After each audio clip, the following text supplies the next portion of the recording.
آلک و اصحابک یا سیدی یا نور اللہ۔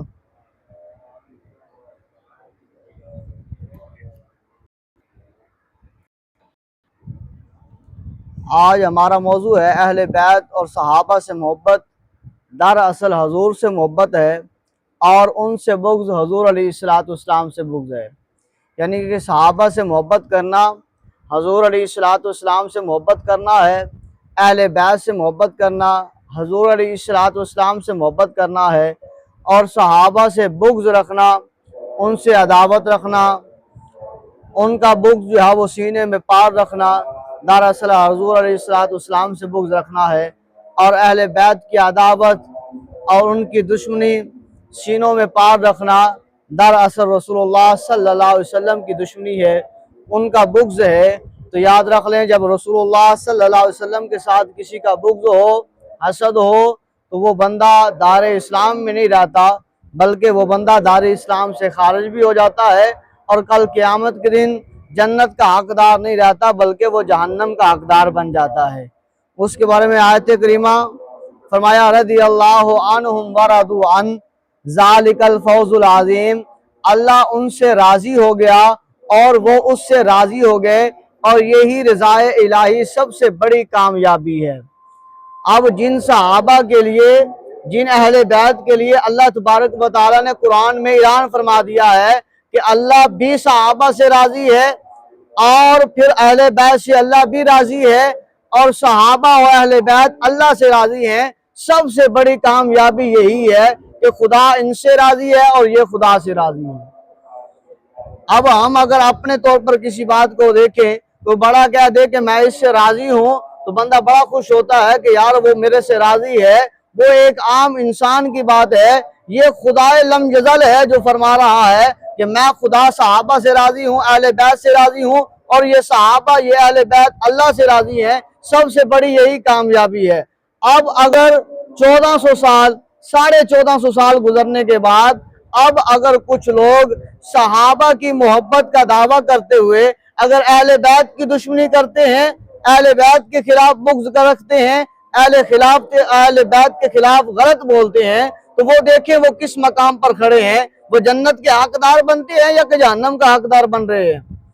اور اسی طرح جو دوسرا طبقہ ہے وہ اہل بیت سے محبت کا دعویٰ رکھتا ہے، یا حسین کے نعرے لگاتے ہیں، یا علی کے نعرے لگاتے ہیں، یا علی اصغر کے نعرے لگاتے ہیں، یا فاطمہ الزہرا کے نعرے تو لگاتے ہیں، لیکن صحابہ حضرت ابوبکر صدیق کو گالیاں دیتے ہیں، معاذ اللہ حضرت عمر بن خطاب کو برا بھلا کہتے ہیں، معاذ اللہ حضرت عثمان غنی رضی اللہ تعالیٰ عنہ کو برا بھلا کہتے ہیں، معاذ اللہ کہتے ہیں حضرت ابوبکر صدیق غاصب تھے، حضرت ابوبکر صدیق جو ہے وہ انہوں نے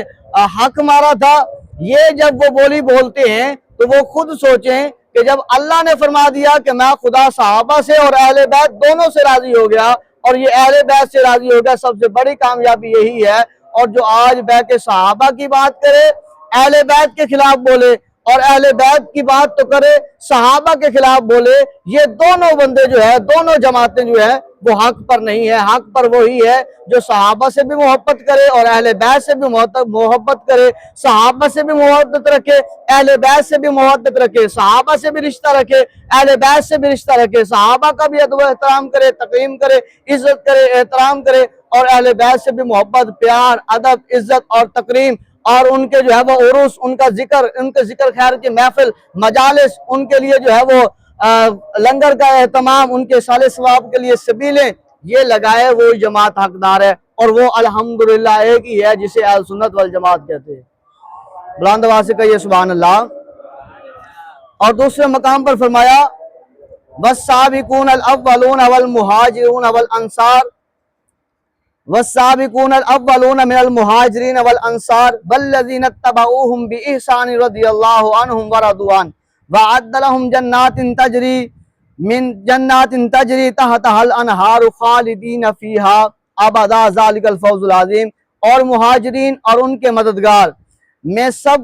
سبقت لے جانے والے، سب سے پہلے ایمان لانے والے، درجہ احسان کے ساتھ ان کی پیروی کرنے والے، اللہ ان سب سے راضی ہو گیا، اور وہ سب اس سے راضی ہو گئے، اور اس نے ان کے لیے جنتیں تیار فرما رکھی ہیں، اور جن کے نیچے نہریں بہہ رہی ہیں، وہ ان میں ہمیشہ ہمیشہ رہنے والے ہیں، اور یہی زبردست کامیابی ہے۔ بلند آواز سے کہیے سبحان اللہ۔ اب دوبارہ اس کا سن لیجئے، فرمایا اس میں خدا علم جل نے کہ جو مہاجرین ہے، یعنی کہ جب حضور علیہ السلام نے اعلان نبوت فرمایا، اس وقت جو ایمان لے کے انہوں نے کہا لبیک یا رسول اللہ، ہم یا رسول اللہ آپ پر ایمان لیتے ہیں، آپ کے بلاوے پر ہم حاضر ہیں، صدقت یا رسول اللہ، آپ جو فرما رہے ہیں آپ نے سچ فرمایا ہے، اللہ وحدہ لا شریک ہے ہم مانتے ہیں، آپ اللہ کے رسول ہیں ہم مانتے ہیں، آپ کے اوپر نازل ہونے والا قرآن ہم مانتے ہیں، آپ کا فرمان ہم مانتے ہیں، یا رسول اللہ ہم آپ کی غلامی کے لیے تیار ہیں، آپ کے حکم پر قربان ہونے کے لیے تیار ہیں۔ یہ سب سے پہلے جنہوں نے لبیک کہا وہ صحابہ اکرام، جن میں ابوبکر صدیق شامل ہے، سب سے پہلے ایمان لانے والے بڑوں میں حضرت ابوبکر صدیق ہیں، اور سب سے چھوٹوں میں ایمان لانے والے حضرت علی شیر خدا کرم اللہ وجہ الکریم ہے، اور عورتوں میں سب سے پہلے ایمان لانے والی حضرت خدیجہ الکبریٰ رضی اللہ تعالی عنہا ہے، اور غلاموں میں سب سے پہلے ایمان لانے والے حضرت زید بن حارثہ رضی اللہ تعالی عنہ ہیں۔ یہ سب سے پہلے ایمان لانے والے، بعد میں اور صحابہ ایمان لانے والے، جس میں حضرت عمر بن خطاب رضی اللہ تعالیٰ عنہ ہیں، حضرت عثمان رضی اللہ تعالیٰ عنہ ہیں، حضرت جو ہے وہ اشرف صحابہ اکرام جتنے بھی ہیں وہ سارے کے سارے ایمان لانے والے۔ اور پھر اللہ تبارک و تعالیٰ نے انہیں ہجرت کا حکم عطا فرمایا، ہجرتین، ان میں سے کوئی صحابہ حبشہ کی طرف ہجرت کر کے گئے، پھر جو ہے وہ حکم ملا، پھر حبشہ سے جو ہے وہ مدینہ طیبہ میں ہجرت کا حکم ملا، پھر حضور ہجرت کر کے مکہ المکرمہ سے مدینہ تشریف لے کے آئے۔ جتنے صحابہ نے ہجرت کی ان سب کو کہتے ہیں مہاجرین صحابہ۔ یہ سب سے پہلے ایمان لانے والے، سب سے پہلے جو ہے وہ ہجرت کا انہیں حکم ملا، اور انہوں نے اللہ کے حکم سے انہوں نے ہجرتیں کی، اپنے گھروں کو چھوڑا، اپنے بچوں کو چھوڑا، اپنے ماں باپ کو چھوڑا، اپنے بہن بھائیوں کو چھوڑا، اپنی زمینوں کو چھوڑا، اپنی جائیدادوں کو چھوڑا، اپنے حصے کو چھوڑا، سب کچھ دین کی خاطر چھوڑ کر، جہاں پر پلے بڑے تھے، جہاں پیدا ہوئے، جہاں بچپن گزرا، جہاں لڑکپن گزرا، جہاں جوانی کے ایام گزرے، جہاں پر خوشیاں گزری، سب کو چھوڑا، کس لیے؟ اللہ اور اس کے رسول کے حکم پر۔ یہ ہے مہاجر صحابہ، سب سے پہلے ایمان لانے والے۔ اور فرمایا ان کے مددگار انصار صحابہ جو مدینہ طیبہ میں پہلے موجود تھے، جیسے حضور علیہ السلام صحابہ وہاں پر گئے تو انہوں نے جو ہے وہ مختلف اپنے انداز میں، اپنے رنگوں میں جو ہے وہ پہاڑوں کے اوپر چڑھ چڑھ کر حضور کا انتظار کر رہے تھے کہ حضور کب تشریف لائیں گے، حضور کب تشریف لائیں گے، وہ دن کب آئے گا جب یہ مدینہ طیبہ بنے گا اور حضور کالی کمری والے یہاں تشریف لے کے آئیں گے۔ صحابہ اکرام وہاں پر پہلے حضور سے پہلے پہنچے، جیسے حضور علیہ السلام وہاں پر پہنچے تو صحابہ وہ والے اور انصار صحابہ وہ کھڑے ہو کر، اور بچیوں نے انہوں نے استقبال کیا، طلع البدر علینا کے وہاں پر جو ہے وہ ترانے گونجے گئے اور حضور علیہ السلام کا استقبال کیا۔ پھر سارے کہہ رہے تھے آگے آگے مصطفیٰ آگے، مرحبا مرحبا مصطفیٰ آگے، مرحبا مرحبا مصطفیٰ کی صدائیں بلند ہو رہی تھی۔ وہ انصار صحابہ پھر جیسے حضور نے دست دیا، انہوں نے جن کے پاس 2 گھر تھے انہوں نے ایک گھر مہاجر صحابہ کو دیا، جن کے پاس 2 بیویاں تھی انہوں نے ایک بیوی کو طلاق دے کر اپنے بھائی مہاجر کے ساتھ جو ہے وہ ان کا نکاح کیا، اور جن کے پاس 2 باغ تھے انہوں نے ایک باغ اپنے مہاجرین صحابہ کے ان کے جو ہے وہ نام کیا۔ اس طرح یعنی کہ وہ صحابہ مل کر رہنے والے، ان کے بارے میں کیا فرمایا؟ ان کے بارے میں فرمایا حضور علیہ السلام کے صحابہ نے، اللہ تبارک و تعالیٰ نے ان کے لیے کیا فرمایا؟ فرمایا اللہ تبارک و تعالیٰ سب سے راضی ہو گیا، جو پہلے مہاجر تھا، جو بعد میں گئے، سب سے کے ساتھ کیا ہوا؟ اللہ راضی ہو گیا۔ جب اللہ راضی ہو گیا، یہ اللہ سے راضی ہو گیا، فرمایا یہ سب سے بڑی کامیابی یہی ہے، سب سے بڑی کامیابی یہی ہے جن سے خدا راضی ہو جائے اور وہ خدا سے راضی ہو جائیں، یہ سب سے بڑی کامیابی ہے۔ اور حدیث مبارکہ میں آتا ہے، حضور نبی صلی اللہ علیہ وسلم آتے ہیں، آخری حدیث مبارکہ موضوع کی، حضرت عبداللہ بن مغفل رضی اللہ تعالیٰ عنہ آپ روایت کرتے ہیں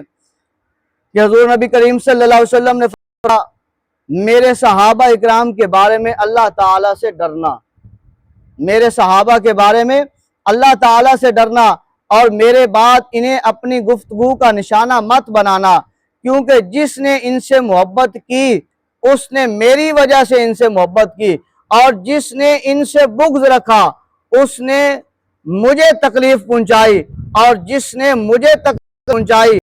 نے خدا کو تکلیف پہنچائی، اور نے خدا کو تکلیف پہنچائی ان پر کی جائے گی، اللہ کا عذاب اس پر آئے گا۔ اس اس حدیث مبارکہ میں پتہ چلتا ہے حضور علیہ السلام کے فرمانے کہ جو بندہ صحابہ سے محبت کرتا ہے، اہل بیت سے محبت کرتا ہے، در حضور کے ساتھ محبت کی وجہ سے محبت کرتا ہے، اور جو بندہ صحابہ والا سے نفرت کرے وہ حضور علیہ السلام کی محبت سے نفرت نہیں کر سکتا۔ ان کے معاملات ہمارا جو ہے وہ کوئی جو ہے وہ ذمہ نہیں ہے بات کہ صحابہ اکرام اور اہل بیت کا آپس کا جو مسئلہ ہوا ہو اور ان کو ہم بات کریں، اس کی ڈسکس کریں۔ جو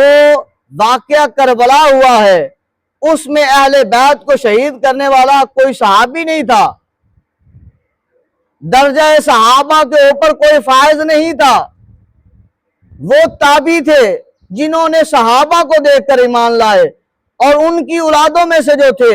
انہوں نے ان کی وجہ سے ان کے والد جو کہ صحابہ تھے، جیسے حضرت ابو سفیان ہے، جیسے حضرت امیر معاویہ رضی اللہ تعالیٰ عنہ ہے، جیسے حضرت ابو العاص رضی اللہ تعالیٰ عنہ ہے، جیسے حضرت جو ہے وہ عمر بن العاص رضی اللہ تعالیٰ عنہ، وہ صحابہ تھے، اور جو اولادیں تھیں انہوں نے اہل بیت کو شہید کیا، اور اہل بیت کو شہید کرنے والے وہ یزیدی تھے، اور یزیدیوں کے اوپر لعنت وہ متفقن علیہ جائز ہے کہ وہ یزیدی جنہوں نے ایسا کیا وہ لعنتی ہیں، لیکن صحابہ کرام جیسے حضرت عثمان رضی اللہ تعالیٰ عنہ کا واقعہ ہوا ہے، حضرت ابوبکر صدیق اور حضرت فاطمہ الزہرا رضی اللہ تعالیٰ عنہا کا واقعہ ہوا ہے، یا جنگ صفین ہوئی ہے جس میں حضرت معاویہ رضی اللہ تعالیٰ عنہ اور حضرت علی رضی اللہ تعالیٰ عنہ یہ آمنے سامنے آئے ہیں۔ ان کا جو ہے وہ معاملہ وہ اللہ اور اس کے رسول بہتر جاننے والے ہیں کہ ان کا ثواب، ان کا اجر دونوں کے لیے ہے۔ دوہرا ثواب حضرت علی رضی اللہ تعالیٰ عنہ کے ساتھ ہے، اور ایک ثواب حضرت امیر معاویہ رضی اللہ تعالیٰ عنہ کے ساتھ ہے۔ لہذا صحابہ کے مشاجرات ہمیں ڈسکس کرنے سے منع، اور صحابہ کی پیار محبت، اہل بیت کا پیار محبت، اس کو اجاگر کرنے کے لیے وہ ضروری ہے کہ جنہوں نے ان سے محبت کی انہوں نے رسول سے محبت کی، جنہوں نے ان سے بغض رکھا انہوں نے رسول کو تکلیف پہنچائی، جنہوں نے رسول کو تکلیف پہنچائی انہوں نے خدا کو تکلیف پہنچائی، جنہوں نے خدا کو تکلیف پہنچائی وہ عذاب نار کا مستحق ہوا۔ اللہ کی پاک بارگاہ میں ہم دعا کرتے ہیں کہ کریم خدا ہم سب کو صحابہ سے، اہل بیت سے محبت کرنے والا بنائے، اور حضور علیہ السلام کا ذکر خیر ہمیشہ کرنے والا بنائے۔ اور یہ جو ذکر مصطفیٰ کا آج جو ہے وہ موضوع ہمارا ساتھ تھا، الحمدللہ اپنے منزل مقصود تک پہنچا۔ اللہ تعالیٰ اسی طرح باقی بھی ہمیں سننے والا اور مجھے سنانے والا بنائے اور اس پر عمل کرنے والا بنائے۔ افضل الذکر لا الہ الا